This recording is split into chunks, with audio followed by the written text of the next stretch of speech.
Boleh ya? Kalau tadi saya bilang STM Marian Lambo, jawabnya? Lari sih sebagai depan. Gembira. Kiri, Aku peduli Horas. Aku bergembira. Aku peduli Horas. Oke, sekali lagi. STM Marian Lambo. Aku bergembira. Aku peduli Horas. Oke, sekali lagi. Apa? STM Marian Lambo. Aku bergembira, aku peduli, Horas. Oke, ibu-ibu. STM Marian Lambo. Aku bergembira, aku peduli Horas. Kalau di sini saya diam aja ya. Ibu-ibu. Nah, saya bukan ibu-ibu. Hari ini hari apa? Cinaga. Itu S, ini C. Kalau Cinaga itu tadi S. Ada di sini yang warga Cina? Ada. Ada. Kelihatan kali ya. Oke, hari ini Bapak Ibu hari Sabtu. Oke. Semua kita tahu ini hari Sabtu. Ya. Hari ini hari Sabtu kita libur. Nah, libur dalam arti hari besar nasional, hari libur nasional. Karena saudara-saudari kita yang beragama Konghucu dan juga saudara-saudari kita yang berbudaya Tionghoa hari ini merayakan tahun baru Imlek. Biasa di Gongxi Facai. Apakah pengucapan saya ini sudah benar? Saya nggak tahu. Itulah tidak ada orang Cina. Karena kalau ada orang Cina pasti bukan gitu cara mengucapkannya. Hari ini kita bergembira. Nah, kalau tahun baru Cina pada hari ini diperingati, kita juga merayakan dan juga mensyukuri acara ulang tahun, di mana kita sebagai serikat tolong menolong, nah, bukan sekolah teknik mesin. Artinya mensyukuri tahun yang sudah lampau dan kita berharap pada hari ini akan tahun yang penuh berkah, tahun yang penuh rahmat. Maka hari ini hari libur. Nah, berkaitan dengan hari libur, Bapak Ibu, saudari semua, ada kebiasaan orang Batak. Kalau hari libur, biasanya itu kalau antara Natal, Desember, pertengahan sampai tahun baru, pulang semua perantau, mulak sulit, Pangratko. Nah, biasanya disitulah acara syukuran, acara maaf-maafan, acara berkumpul keluarga, acara adat. Nah, di situ biasa semua. Nah, kenapa kalian buat acara di tahun di bulan Desember? Ya, pas di situ pulang semua, pas di situ kumpul semua katanya. Nah, tadi saya biasanya banyak melihat acara-acara kita orang Batak itu diadakan bulan Desember, apalagi acara pernikahan. Nah, maka di situ banyak capek pastor, capek pendeta menikahkan orang. Menikahkan di sini, dinikahkan di sini, dinikahkan di sana lagi. Nah, biasanya hari libur untuk orang Batak itu adalah bulan Desember, Januari, karena pas di situ juga selain pulang anak sekolah dan juga anak kuliah, cuti akhir tahun untuk yang bekerja dan juga merayakan syukuran tahun baru. Nah, dan juga di banyak pesta-pesta di hari libur, Bapak Ibu saudara-saudari semua, apalagi 1 tahun belakangan ini banyak kita dengar lagu tentang orang tua itu, Meregogo Ibu Bali, kan? Biasanya selama 1 tahun ini, dari tahun lalu sampai tahun ini saya perhatikan di setiap ada pesta-pesta pasti ada dinyanyikan lagu ini. Margo Ibu Baliho Amangina, terus Sekolah di roham unang tahun be sunnatina ummi. Nah, isi lagu ini adalah perjuangan orang tua untuk menyekolahkan anaknya, di mana keluarga mereka berada di tengah kemiskinan. Nah, pagi-pagi rambut masih acak-acakan, mata masih sayup-sayup, muka masih belum dicuci, badan masih mungkin keringatan. Nah, langsung pergi ke ladang, langsung pergi bekerja, langsung pergi ke sawah macam ini, rumah, sahabat. Maka dari situ nampaklah perjuangan orang tua dalam lagu itu, di mana keluarga mereka berada di kemiskinan, dengan harapan si anaknya akan merasakan penderitaan yang dialami orang tuanya. Itu di Toba, di Simalungun ada satu terakhir ini lagu baru juga. Nah, ada lagu itu si Horses katanya. Oh iya iya. Dengar itu Bapak Ibu? Ya pernah kayaknya. Nasukses. Nasukses. Songon nabayagay.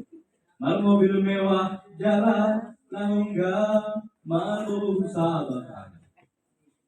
Tadi kandung Tuhan dan seterusnya. Kara? Nah, jadi banyak lagi hal-hal seperti itu, lagu-lagu khususnya masa itu yang mencerminkan tentang kemiskinan, harapan akan kekayaan. Nah, jadi banyak seperti itu Bapak-Ibu yang saya dengarkan akhir-akhir ini.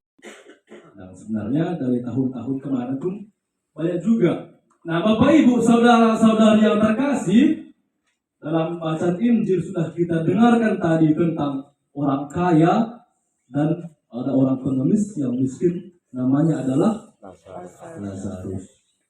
Nah, diceritakan tadi, si kaya ini punya banyak harta, ungu katanya, dengan perhiasan. Kalau dulu orang-orang kaya yang berjubah ungu itu menandakan atau menyimpulkan sebuah banyak harta yang sangat melimpah. Jubah berwarna ungu itu tidak sembarang orang memiliki, karena bahan tekstil untuk mengenai yang ungu ini yang sendiri sangat dicari dan harganya sangat mahal. Kalau pernah kita lihat di film-film Sparta, atau pernah kita lihat film Yesus, atau film ya pokoknya yang menceritakan kehidupan orang dulu, kan bajunya kan itu aja, bajunya itu aja. Itu dicuri tidak tahu kita, tapi pakaian itu saja, karena susah dicari dan begitu pada waktu itu. Nah, jadi kalau orang sudah berpakaian halus warna ungu apalagi, dia adalah orang kaya yang sangat melimpah hartanya. Kenapa bisa? Karena dia kan nggak buat apa-apa. Misalnya saya orang kayanya, ini Lazarus, sama-sama berpulang, kenapa menderita si kaya ini? Dia tidak berbuat apa-apa. Nah, justru karena dia tidak berbuat apa-apa, disitulah salahnya. Nah, sudah jelas-jelas ada orang miskin di depan matanya, tapi dia tidak berbuat apa-apa, itulah salahnya. Sudah jelas-jelas ada masalah di hadapannya, sudah jelas-jelas ada orang yang membutuhkan di depannya, justru dia tidak berbuat apa-apa. Mengapa? Dia menjaga harta miliknya dan hanya berfokus pada apa yang dimilikinya. Dia hanya berfokus pada dirinya sendiri. Nah, justru karena dia tidak berbuat apa-apa, disitulah masalahnya. Bukan karena dia memukul atau mengusir atau menindas, bukan. Justru karena dia tidak berbuat apa-apa, maka itulah salahnya. Bapak Ibu, saudara-saudari yang terkasih, bisa kita ibaratkan kalau uang, harta, kekayaan itu seperti pedang yang bermata dua. Mengapa? Tahu pedang bermata dua? Atau pisau bermata dua? Nah, satu saya untuk sini, bisa sini. Bisa untuk orang, bisa untuk dia. Begitulah kalau pisau atau pedang bermata dua. Mengapa dikatakan seperti itu, Bapak Ibu, saudara-saudari semuanya? Karena di satu sisi ia bisa menjadi sumber kebaikan. Nah, tapi di sisi lain, uang itu bisa menjadi sumber perpecahan. Pertama, dia bisa jadi sumber kebaikan. Kedua, dia bisa jadi sumber perpecahan atau keburukan. Banyak orang-orang kaya yang baik, ya kan? Pernah mungkin kita dengar dibilang Yesus, orang kaya susah masuk surga katanya. Buktinya banyak yang baik-baik. Banyak kok orang kaya donatur. Banyak kok orang-orang kaya ini menyekolahkan orang, menyekolahkan anak-anak pramampu. Atau banyak orang-orang kaya ini menjadi penternak. Atau banyak juga orang-orang yang punya uang, dia mengedukasi pengusaha-pengusaha kecil untuk naik income-nya, penghasilannya. Banyak juga orang yang kurang mampu itu menjadi pencuri. Banyak juga orang miskin atau yang tidak terlalu banyak uangnya menjadi perampok. Nah, jadi gimana salahnya? Memang ada lagi tafsirannya. Perkataan Yesus yang mengatakan orang kaya sukar masuk kerajaan surga. Lebih mudahlah unta masuk lubang jarum daripada orang kaya masuk kerajaan surga katanya. Itu ada maksudnya, tapi tidak kesempatan lah itu. Nah, tapi terhadap sesama itulah yang dituntut untuk kita sebagai anggota masyarakat. Sudah jelas-jelas ada masalah, sudah jelas-jelas ada orang yang membutuhkan. Kita tahu ada orang membutuhkan, kita tahu ada orang yang butuh uluran tangan, tapi kita diam. Di situ bisa kita salah. Mengapa? Karena kita punya sesuatu untuk membantu dia. Nah, kecuali kalau kita tidak punya, apa boleh buat. Tapi kita punya. Nah, maka seperti yang saya katakan tadi, uang, harta, kekayaan adalah seperti pisau atau pedang bermata dua. Di satu sisi bisa menjadi sumber kebaikan, sumber kebajikan, sumber menolong orang. Di sisi lain bisa menjadi perpecahan. Nah, sekarang sudah agak mulai panas. Di atas juga sudah agak mulai dingin, sudah gelap. Biasanya jam-jam segini jam ngantuk. Biasanya jam-jam segini jam lapar. Nah, kumpullah di situ semua. Nah, maka langsung ke inti saja, Bapak Ibu, saudara-saudari semua. Mari kita tanggap, mari kita peduli terhadap sesama kita, juga mari kita peduli terhadap serikat kita ini. Tadi saya tanya ke Ibu Tanggal, apanya STM bilang serikat tolong menolong katanya. Maka tadi kupikir STM macam STM Citra Rakyat. Di sana tunggu dia. Di sana. Maka tadi muncullah datang Bapak menjemput ke Simpang. Karena saya tunggu tadi di STM sana. Jam 10:30 saya sudah sampai di sana. Saya bilang kan ke satpam abang yang di sana, Bang, di mana ya sini STM melihat Lambo katanya, karena kulihat di judulnya ini kan. Oh, ini melihat Lambo ini Bang katanya. Katanya. Nah, kata abang ini, iya, ada di sini ada kamar Pak ibadah atau apa orang kumpul-kumpul atau buat rata atau ngapain? Nggak ada kuliah katanya. Jadi itu tunggu dari sana. Saya telepon ibu kan rupanya dalam perjalanan. Nah, untunglah tadi dijemput Bapak ke depannya itu. Nah, itu sedikit tentang serikat tolong menolong ini di marihat kita ini. Nah, intinya pesan Injil untuk kita pada hari ini adalah mari kita saling peduli. Itu aja yang kita ulang.